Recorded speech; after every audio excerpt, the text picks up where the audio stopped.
Welcome everybody, and thank you for attending this event. Today we're going to talk about psychological trauma in the pediatric population, diagnosis and treatment.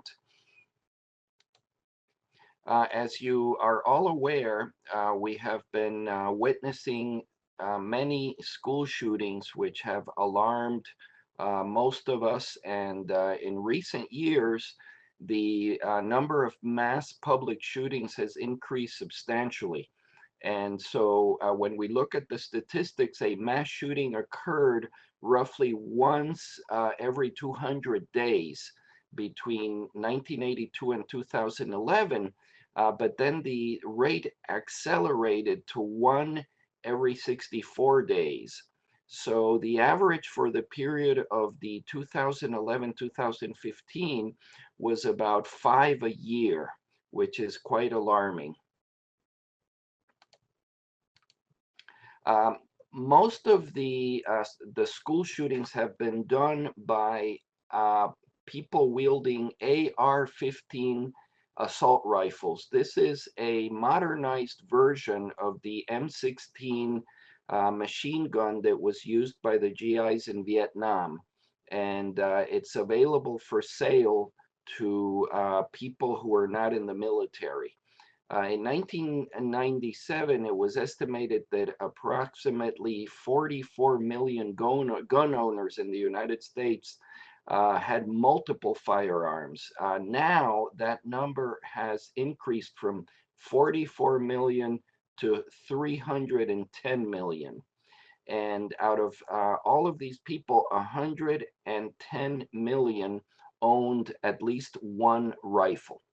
This is not meant as any kind of political statement, it's just the numbers. So more than half, 53% of Republicans own guns, compared to 36% independents and 31% Democrats. 60% of the ownership was in the east and south central states, and 25% in the northeastern states. So people in the northeastern states tend to own guns less frequently. Guns were owned more commonly by individuals in rural areas than in cities, and suburbanites were the population that owned the least amount of guns. Okay, some details about guns.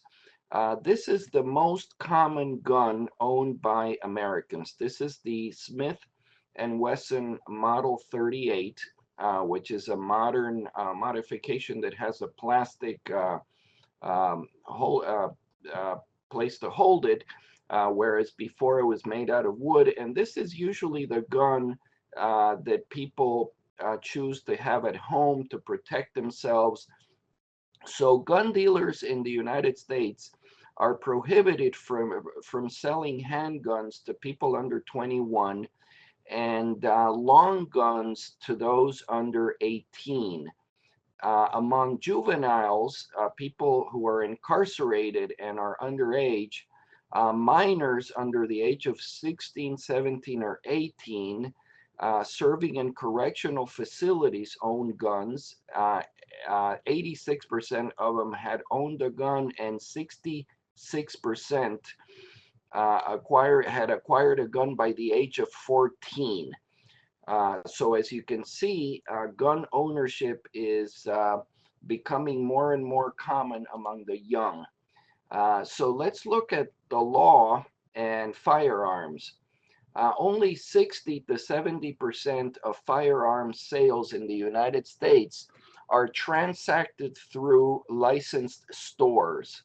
The remainder of the, that would be 40 to 30% of all the guns sold in the United States are sold in what's called a secondary market. That would be, people would buy them from previously owned, people who owned them previously that are selling them secondhand, and people who they know, and so on. So these sales go unrecorded. So the Second Amendment that is so often quoted was ratified in the Constitution in 1791. Now, after the murders of Robert Kennedy and Martin Luther King, there was a effort to control guns through the Gun Control Act of 1968, which put some curbs on the sale and possession of guns. But then this was overturned basically through the McClure-Volkmer Act in 1986, which overturned some of these protections. Then there have been some efforts to curb guns from being accessible to children at home, and so on and so forth. So let's look at some of the characteristics of the school shootings. So the Secret Service in 2008 reported that more than 80% of the situations of school violence, at least one person, and it was usually a fellow student or peer, already knew that the attacker was going to proceed with the attack. For every violent perpetrator of mass killings who has a history of mental disorders, there are hundreds of individuals who have similar mental disorders who do not become violent. So the correlation between mental illness and gun ownership and violence is relatively weak, even though a lot of the people who perpetrate these acts are mentally ill. It doesn't mean that all people who are mentally ill have the potential to commit violent acts. It's actually a very small percentage of the mentally ill who engage in these acts. Nevertheless, mental illness is a very strong consideration. Mental health professionals, it has been amply demonstrated, are not good at predicting violence. Research has shown that through assessments, even when it's a empirically based questionnaire, mental health professionals are not good at predicting who is going to become violent. So when we look at what can be done, the school authorities are really the front line in defending against school shooters. So some of the things that can be done in school is strengthen the mental health services for children who are identified as having difficulties. Now, we all know that in Florida, there is a lobby, very strong lobby in Tallahassee against preventing and intervening with mental health interventions at the schools. And these are lobbies that are run by cult organizations.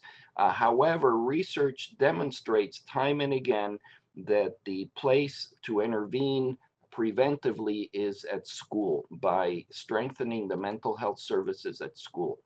So what happens to the victims and those around the victims when there's a school shooting? What happens is that there's a destruction of the familiar environment. So individuals respond by feeling a sense of loss, sadness, frustration, helplessness, or emotional numbing. And we're going to talk about that extensively later on in the presentation. So these are mitigating effects of gun violence. So children exposed to gun violence may experience negative short and long-term psychological effects, including anger, withdrawal, post-traumatic stress, etc. And many certain children are at higher risk for developing post-traumatic stress disorder. And we are also going to talk about that later in the lecture. Okay, introducing the concept of post-traumatic stress disorder. If we look at it historically, this is a rendition of the Battle of Chancellorsville. For those of you who may be Civil War buffs, this is General Stonewall Jackson. He was the most charismatic general of the Confederacy. So he was shot in this battle, He died about a week later. They didn't have antibiotics at the time, so it's considered that this battle was the turning point of the Civil War, and that after the Confederacy lost General Stonewall Jackson, the Union began winning more battles, and there was a turnaround in the Civil War. Why is this important? It's because this is in American history the first time that post-traumatic stress disorder is clearly presented. Stephen Crane, who wrote a very important novel in American literature called The Red Badge of Courage. And he created a character, Henry Fleming, who cowered it out in the Battle of Chancellorsville. And he was found by another regiment. They thought he was the sole survivor when he was actually deserting. And then finally his shame gets the best of him, and he then charges into battle when he gets a second chance, being the flag bearer. So he overcomes post-traumatic stress disorder. But post-traumatic stress disorder is very well described. Um, Interestingly, this is Audie Murphy. Audie Murphy was a real life person. He was the most highly decorated American soldier in World War I. And they found him and then contracted him to make the Hollywood version of the novel, The Red Badge of Courage. So ironically, Audie Murphy was highly decorated, but he had very severe post-traumatic stress disorder. This is between 1917 and 1939, 1940. People didn't know what post-traumatic stress disorder was. So Audie Murphy, who was an American hero, died prematurely of complications of alcoholism because he was self-medicating for all the psychiatric symptoms of post-traumatic stress disorder. So him, the actor in real life, had post-traumatic stress disorder. So we look at the different wars. World War I was a very brutal war.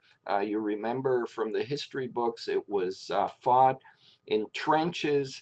And so some of the first descriptions of post-traumatic stress disorder in the world literature appear, and they were calling it shell shock because the belief was that these soldiers who had all these psychiatric symptoms were affected by the vibrations of the explosions of the shells, not necessarily by the psychological impact of seeing um, peers being killed in front of them and being scared and so on and so forth.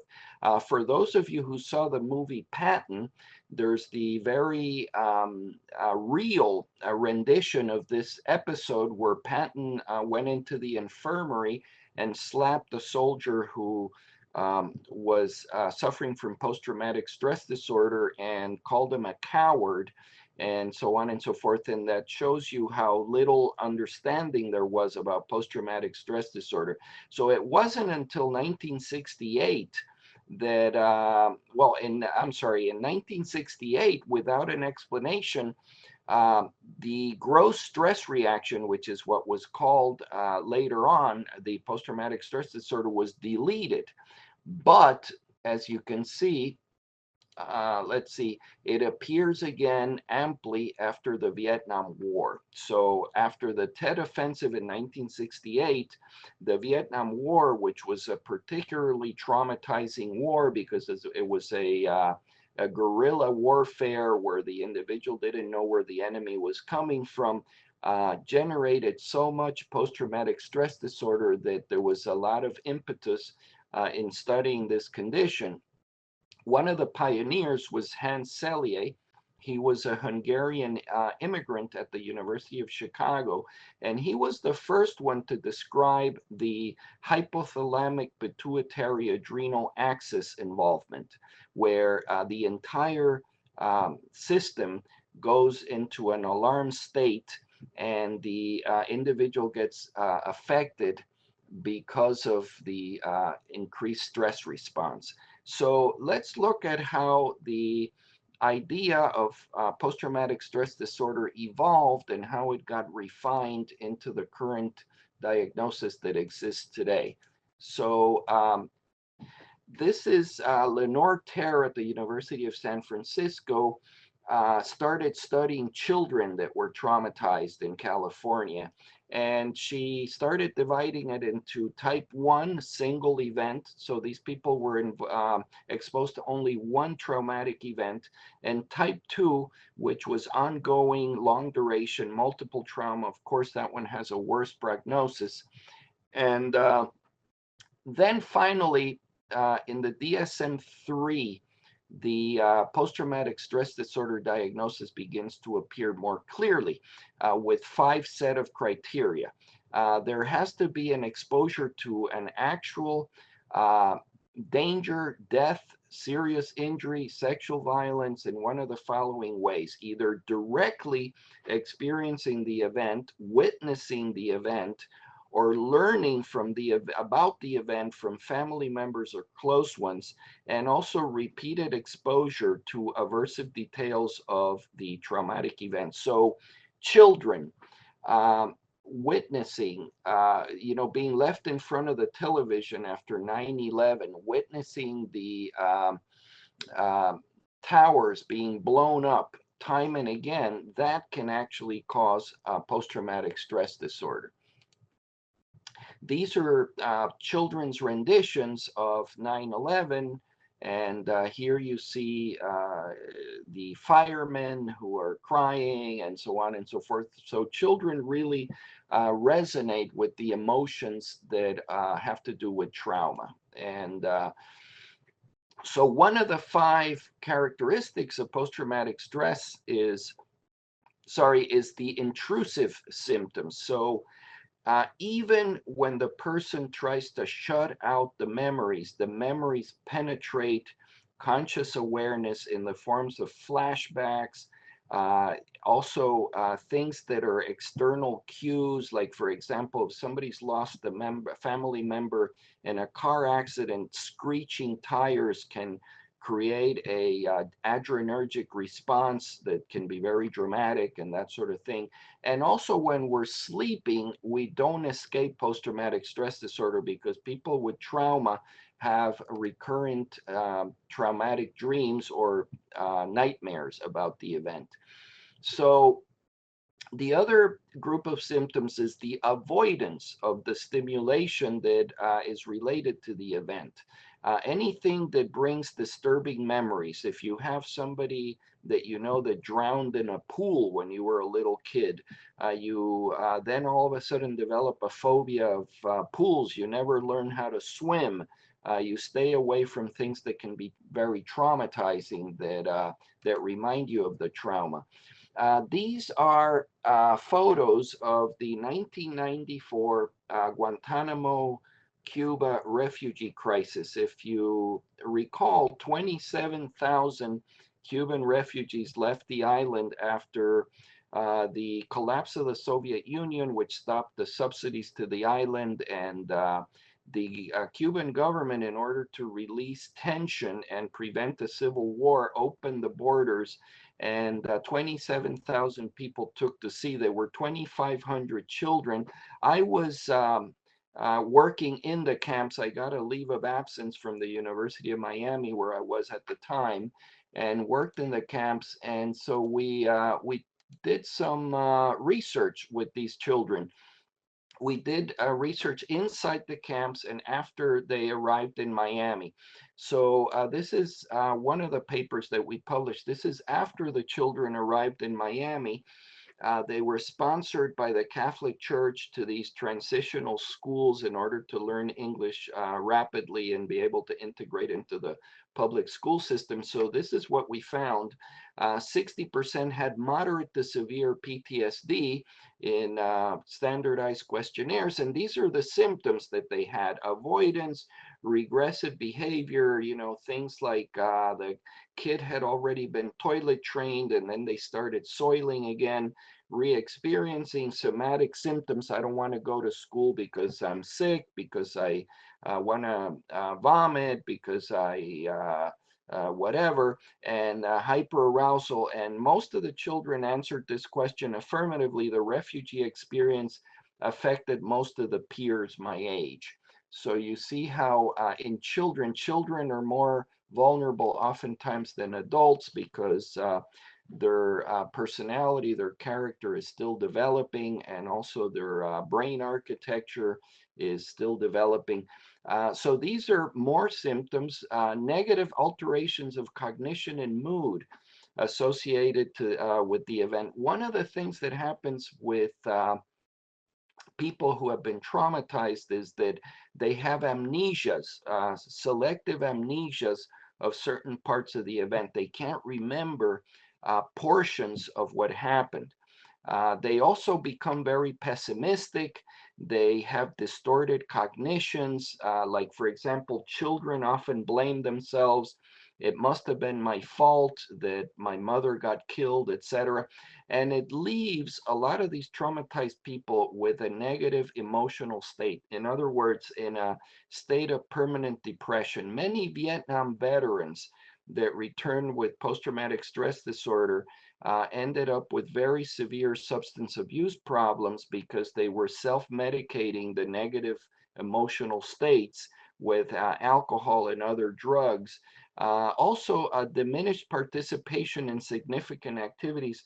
Many of the Vietnam veterans ended up moving to places like Oregon or Washington State, living in very isolated places, avoiding any kind of overstimulation, noises, etc. And a lot of difficulty experiencing positive emotions. So it leaves people in a kind of permanent depressed state. These are children's drawings from the civil wars in Burma. Over here you could see how this child is depicting chaos and disorganization and danger.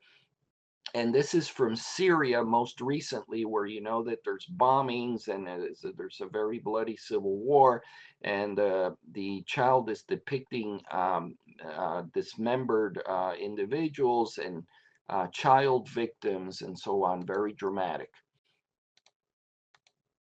Um, okay, and then another group of symptoms is marked arousal or reactivity associated with the event. Most likely irritable behavior and angry outbursts. Many people who come back from the war end up having failed marriages because the spouse will say, you know, the person who came back from the war or from combat is a totally different person than the person that left. This person is angry, they're in a bad mood, they do reckless self-destructive stuff, they're hyper vigilant, and so on and so forth. And so it causes a permanent alteration to the arousal system. Here you see child soldiers in different times in history and some of the things that they have to witness. And these child soldiers end up with very severe post-traumatic stress disorder.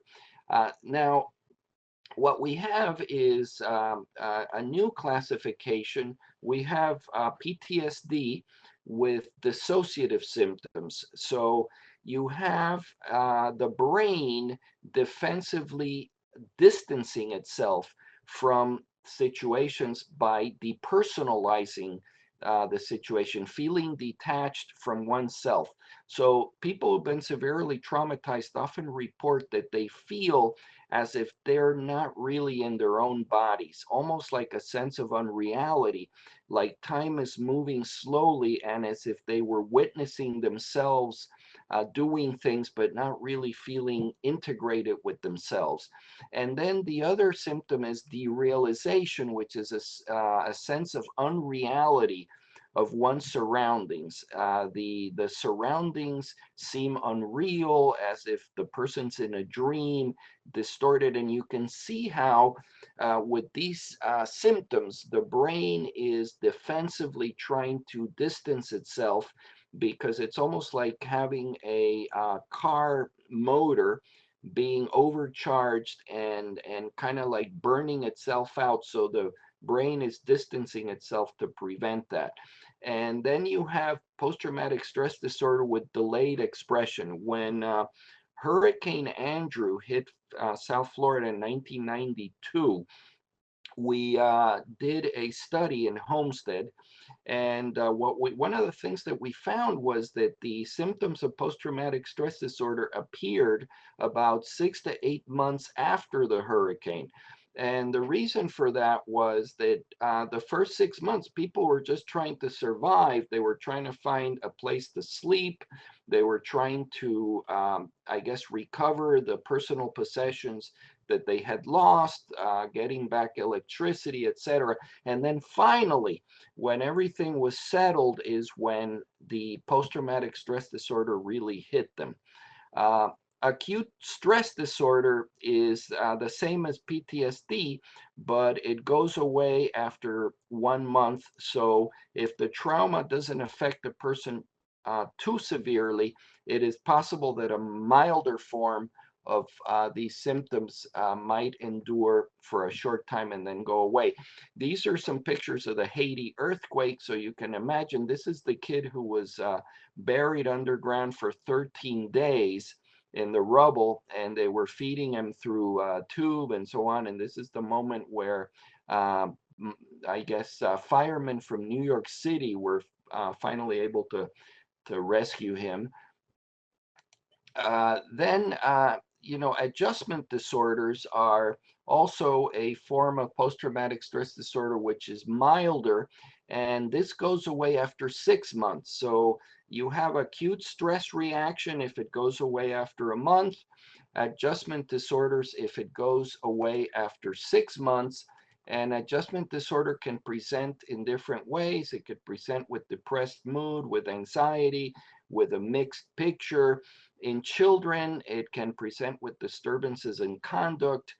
Children often get very agitated, they get testy, they challenge authority, and it's all part of the same irritability that is often seen with post-traumatic stress disorder. So in the national samples of post-traumatic stress, we can see here what are some of the things that can cause post-traumatic stress. So serious physical assault is pretty strong, almost 20%. Sexual assault, witnessing interpersonal violence. Imagine children living in a home where one of the parents is violent. 39% of people who witness violence in the house end up with trauma, and so on and so forth. So you see how different things, even verbal abuse, is now been found to be just as traumatizing as physical abuse. So a parent who screams, denigrates, and humiliates a child consistently, or a spouse that does that to the other spouse, this can have just as severe a negative effect as physical abuse. So these are some national statistics as well. So 3 million plus people report child abuse and neglect annually in the United States. Girls are abused more often. Boys are also abused. And Florida is the second deadliest state for children who are victims of abuse, believe it or not. And I guess we can see that in the newspapers with some of the children that are lost in the foster care and other state systems. Very well. So an estimated 1,600 children in the U.S. died of neglect or abuse in 2012. That was the last time it was counted. And moving along a little bit more towards the biology of post-traumatic stress, you can see how this is before Vietnam and after Vietnam. All of a sudden post-traumatic stress disorder became identified for the first time, and in turn childhood trauma also became identified as a secondary consequence of the Vietnam War. So scientists started paying more attention to trauma after the Vietnam War. So what happens physiologically in the brain in trauma? We have an event that's traumatic. It causes a prolonged alarm reaction, and this causes an alteration of the neural systems. And it affects all parts of the brain. So you have the lower parts of the brain, the emotional brain, and the more like, I guess, a reflexive brain, where it acts more like a reflex, and a body. So these are body memories that are stored here. And in the cortex, you have an interpretation of the trauma. But a lot of the trauma gets recorded non-verbally in these more emotional, more non-verbal parts of the brain. So back in the late 1800s, Freud got very interested in trauma. The reason why Freud got interested in trauma was that he was living in the Victorian era. And the Victorian era, you couldn't talk about sex. And he was seeing a lot of women who were being forced into sexual activity, or having some kind of sexual trauma for which they were unprepared, because there was no sex ed or anything like it in the schools. And he started kind of putting together sex, trauma, and so on. And then he started noticing a lot of these symptoms. And so he went to France, where he met Professor Charcot over here, who was using hypnosis. And what Charcot was doing, he was treating these very simple, uneducated women. In the late 1800s, women weren't allowed to become educated, so they were very easily influenced and so on. And they would have what were called hysterical reactions. So in other words, their central nervous system would become easily overwhelmed with any kind of traumatic event, and they would pass out and do this sort of like very dramatic hysterical presentation. And Charcot was trying to bypass the defenses and get back to the history of the trauma. And so Freud got interested in that, and he started describing this from a more psychodynamic perspective. So this is how the different traumatic disorders are classified today. This was called, what was called multiple personality disorder years ago, is now called dissociative identity disorder.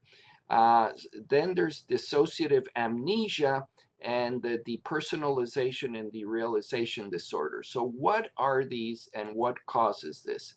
So what happens is that dissociation, or in other words, the disconnection between the conscious and the unconscious, happens when there's overwhelming stress or painful emotions. So when the brain registers that the emotion is so painful, there's a short circuit. It's like the circuit breakers turn off, and there's a power outage, and then you have an amnesia. The orbitofrontal cortex interprets the logical response, the logical interpretation of the trauma, and organizes the response. And this is, so here we see, this is the orbital medial prefrontal cortex. This is kind of way station between the emotional brain here. This is collectively called the limbic system, the part of the brain that has to do with emotions. And then you have the frontal cortex. So the frontal cortex makes up an explanation of what happens logically in the trauma, and the emotions come from here. And this is kind of like the way station. So what happens is the orbital medial prefrontal cortex disconnects, and you have the traumatized person is left with a body memory. For example, you get a 36-year-old woman who was maybe sexually molested by a relative when she was 6 years old. And she tells you, "Doctor, I don't understand what's happening to me. Every time I want to be sexually intimate with my husband, I start sweating, I get palpitations, I get a sensation of fear and terror, and my husband's a very good man, and this is ruining our marriage. I don't know what's going on. And probably what's going on is that there's an emotional memory, a body memory of the trauma, but there was no recording of the trauma because the emotions connected to the event were too strong. So when there's an emotion that's going to overwhelm the system, especially if it's an immature or damaged limbic system, in other words, children are more vulnerable. People who have been traumatized before, or people who have, like for example, when we were doing the trauma studies among the Guantanamo refugees, we found that children with ADHD, learning disabilities, and epilepsy were a lot more vulnerable to developing trauma in the camps and through the ocean crossing than the other children. So there's a dissociative shift where the two parts of the brain disconnect, and that gives us post-traumatic stress disorder. This is a picture of, when we were working in the Guantanamo camps. This is the infirmary here, one of the two infirmaries. Some of the refugees were actually mental health professionals. This is Dr. Carlos Gonzalez, who was a psychologist in Cuba, and he joined our team with the military and the volunteers, and he's examining this mother. The mother had just tried to commit suicide. This is about 3 in the afternoon, and she had tried to commit suicide by drinking a bottle of chlorine that was given to her to wash the clothes. And so she's breaking down in tears telling the story, and the two little girls are dissociating. They don't want to hear the story because it's too scary, so they're smiling at me. I'm over here taking the picture. So this is an example of how children dissociate from things that are painful and traumatic. So a little bit more about the neurochemical changes. What happens is, epinephrine and norepinephrine are secreted in the brain by the locus ceruleus, and this is this is the center of the fight-flight response. So what happens in a nutshell is that when you get post-traumatic stress disorder, the locus ceruleus, like a thermostat in an air conditioner, the needle kind of gets stuck on high like this. So you got a needle that's stuck on high and won't come down, won't habituate or self-regulate. So if you have somebody who's in a constant state of arousal with norepinephrine all over the central nervous system, the person becomes irritable. They're more prone to being angry and having outbursts, reckless, self-destructive behavior like driving 120 miles an hour on the highway. They're hypervigilant. They have an exaggerated startle response. Of course, it's difficult to concentrate. So think about these kids that have to return to school. Very difficult for them to concentrate because they're in a state of hyperarousal. They don't sleep well. And then this is a Hollywood rendition of post-traumatic stress disorder. This is Sylvester Stallone interpreting Rambo, who has a very by-the-book presentation of post-traumatic stress disorder in a Vietnam veteran that he depicts. Another thing that happens in the brain has to do with serotonin. Serotonin, if it's increased, it increases impulsivity and aggression. I'm sorry, what happens is that there's a decrease in serotonin. So the trauma wears down the levels of serotonin as opposed to norepinephrine. So norepinephrine, you get an increase. Serotonin, you get a decrease. One of the things that serotonin does in the brain is that it gives us a kind of Teflon coating or suspension system in a car.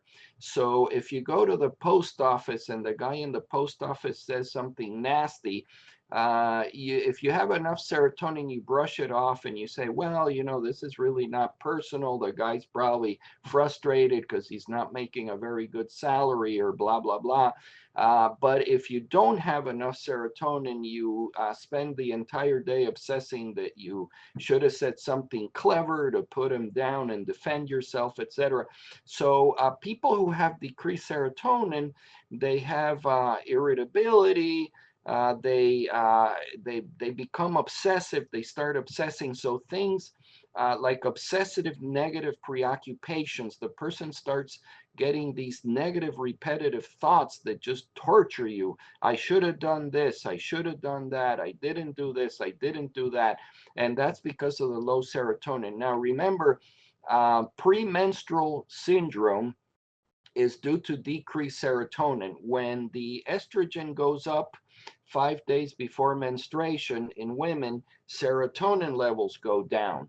So there's a mild presentation in some women that are more sensitive than others to decreased serotonin, where you have increased irritability and obsessive repetitive negative thinking and that sort of thing. Here's another Hollywood rendition of post-traumatic stress disorder. This is the famous police series where this guy is a very traumatized individual. I think his wife in the movie had been murdered and so on and so forth. So he presents as this very high risk taking individual. Um, Endogenous opioids are another part of post-traumatic stress disorder. So that's our internal anesthesia that our brain gives us.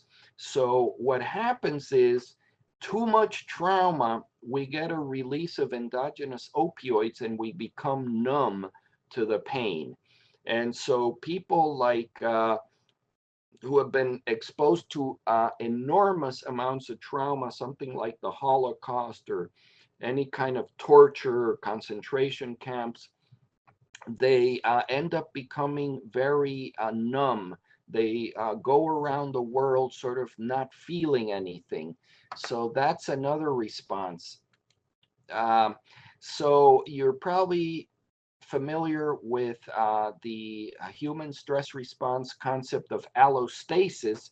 Allostasis basically means that the central nervous system wants to maintain a type of homeostasis. So allostasis comes from allus, which means shape, and stasis, to stay the same. So our organism wants to be cool. So you go to a cocktail party on Friday night, there's too much noise, your serotonin levels are low, and you're kind of like very prone to feeling irritable. So what do? You walk out and sit in the yard and relax away from the noise and so on. So that's our bodies always looking for that allostasis. So what happens with people with post-traumatic stress is that they lose that capacity to adapt, and the stress response eventually affects the autonomic nervous system, the corticotrophin releasing system, and the hypothalamic pituitary axis. And let's see some of what happens. So you end up, the individual with post-traumatic stress ends up with an increased permanent allostatic load, which overcharges the system, and that leads to a neuroendocrine dysregulation. So if any of you have ever worked in a veterans hospital, you are very likely to see these kinds of presentations in people who are traumatized veterans. You see a lot of patients with obesity, a lot of patients with high blood pressure, a lot of patients with hypothyroidism, premature cardiovascular disease, premature aging, because an increased stress response causes premature aging, and disorders of mood and behavior. In addition, the individual who is overloaded with stress has an inhibition of neurogenesis and neuronal plasticity. So it has been proven that these individuals have temporary, sometimes permanent, if it stays very long, of cell atrophy and cell death in places like the hippocampus. The hippocampus is one of the parts of the brain that tells a story about an emotion. So people who have post-traumatic stress disorder and have damage to the hippocampus are unable to tell you a story about what happened to them. It's very difficult for them to recall the trauma and to um, be able to describe it. So glucocorticoids. Here you see the hypothalamic pituitary axis. You have an increase in cortisol. It affects the adrenal gland and so on. And one of the things that we know now that we didn't know about 15 years ago is we know about pro-inflammatory cytokines. Pro-inflammatory cytokines are these substances that are released in stress that bind to the long muscles, to the skeletal muscle, and cause enormous amounts of pain. So people who have polymyositis, chronic fatigue syndrome, and other of these type of fatigue syndromes, uh, many times they have been traumatized, especially traumatized as children. And so later on, they end up with too much pro-inflammatory cytokines, or the stress response is very trigger happy. So a little bit of stress causes significant muscle pain. And the reason for that is, if you look at it from a Darwinian evolutionary perspective, it's our body causing us muscular pain so that we go and get some rest. A good example of premature aging is the stress that's placed on American presidents. Here's Jimmy Carter. He was only on for 4 years. Look at him in the middle of his presidency. And then Bill Clinton, here he is. Although some people might argue that Bill Clinton had other stresses that made caused premature aging. So yeah, a little bit more about the neurogenesis we talked about. So trauma and memory. The amygdala is the part of the brain that records feelings.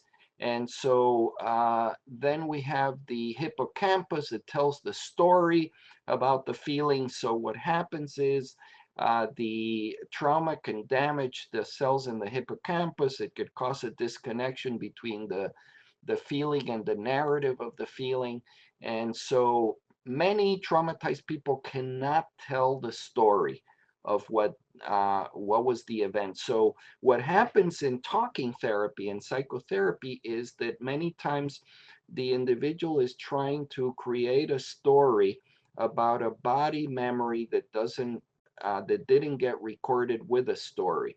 So part of the getting control and getting mastery, having mastery over the event can come through talking therapy, because it's reconstructing a story about something that doesn't have a story. Important things. Now we're getting to the end. Interviewing parents of the traumatized child. Very, very important. Obtain proper legal consents, because a lot of these cases end up in court and they can be thrown out of court if you didn't get the necessary consent.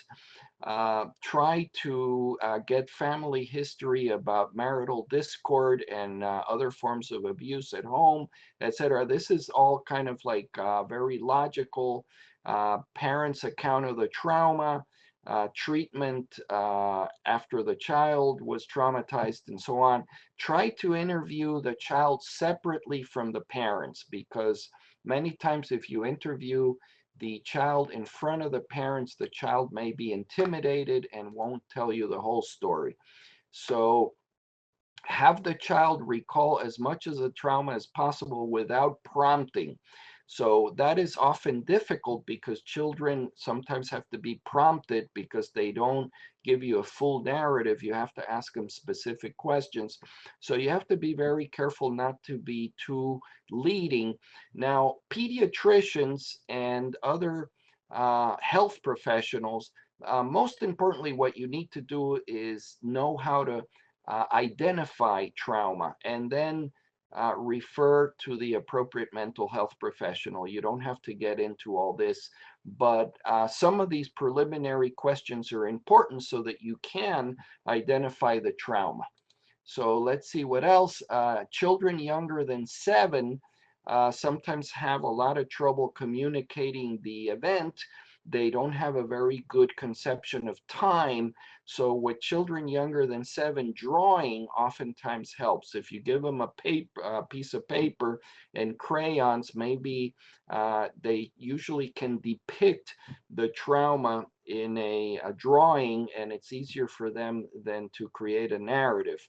And one of the toughest, well, how did the child cope is an important question. You can, say, well, Johnny, how did you cope when you were hearing the shots in school? Oh, I locked myself up in a dark closet and pretended that nothing was happening. So the coping mechanisms are going to give you a little bit of a hint of how this kid is going to deal with trauma in the future. There's always a fantasy that something could have been done. Maybe if I would have locked the door, maybe if I didn't step on the cracks of the sidewalk, this wouldn't have happened, and so on. It's important to explore those beliefs because many times children have magical beliefs about how the trauma could have been prevented. Also, feelings of being scared of retaliation.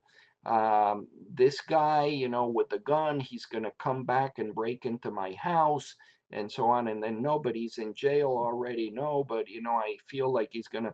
So these are things that are important to explore because the child may be left with a lot of fears that many times are unfounded that are connected to the trauma.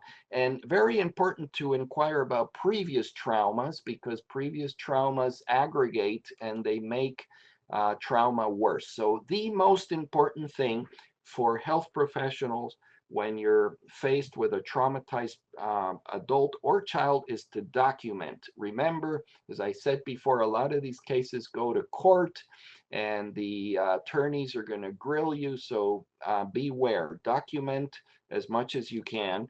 And this has been alluded to before. Children younger than 7 have what we call egocentric causality. They think that a lot of what happens in the world has to do with them.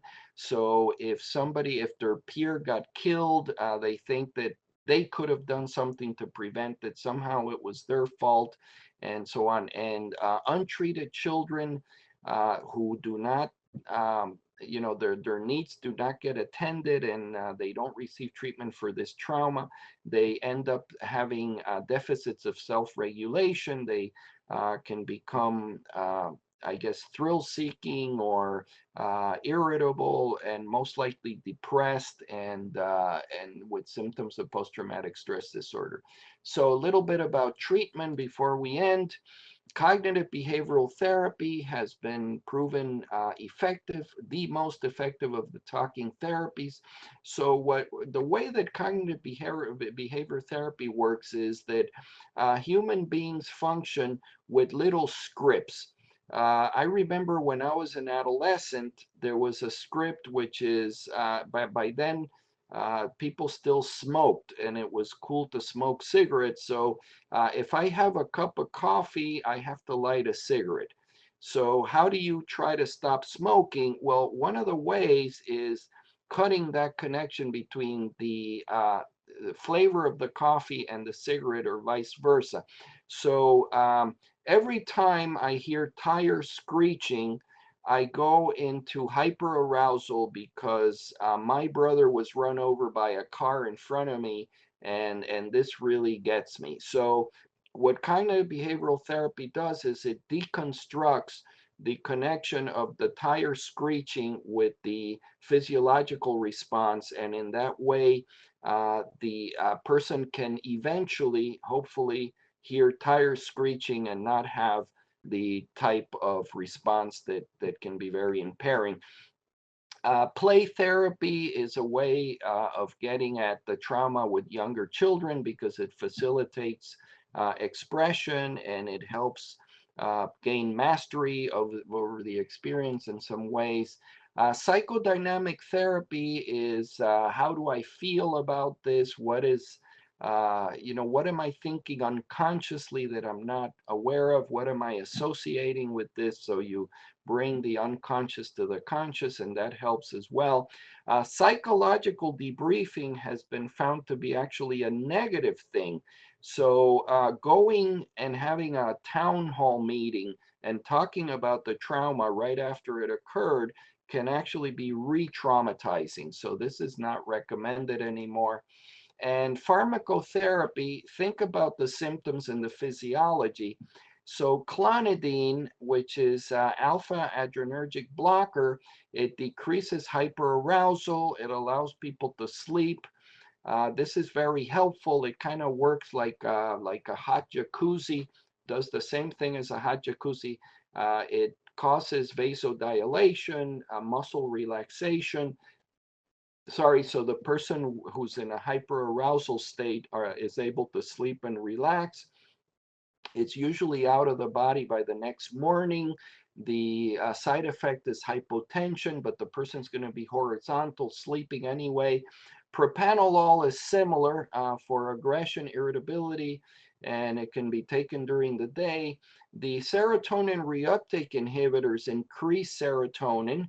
And remember that serotonin is one of the causes of these symptoms. So you can improve irritability, depression, and fluoxetine is very useful because it has a very long half-life. So if the person skips a dose or two, it doesn't matter. Sertraline is sedating, helps people sleep. Buspirone is so-so. It's kind of like a benzodiazepine-like substance that has similar effects, but you have to take it for 3 weeks minimum to start getting an effect. So in a way, it's kind of like an antidepressant. It doesn't act immediately. Other off-label medications, lithium for mood swings, guanfacine for aggression and hyperarousal. Guanfacine is very useful. It has a plateau curve. So for a child that's very aggressive and aroused in school, it could be very helpful. So the diphenhydramine and hydroxyzine, not a good idea because it causes a lot of dizziness and sedation. And always avoid benzodiazepines and sulpidem because of it's not they can cause disinhibition in children. And as a parting thought, this is one of my favorite poets. He's the poet laureate of the Dominican Republic, and he talks a little bit here about how to be a pediatrician, to work with children, you have to have a special sensitivity. And so one time a child asked him if he had ever written poems for children. And so what he said was, I was never able to write poems for children because children have a very special way of seeing the world.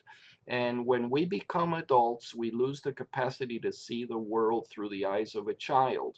And then he added, however, I have written my best poems in those moments when I have felt like a child. So I encourage you to never lose that sensitivity that connects you to the children that we treat. Thank you very much.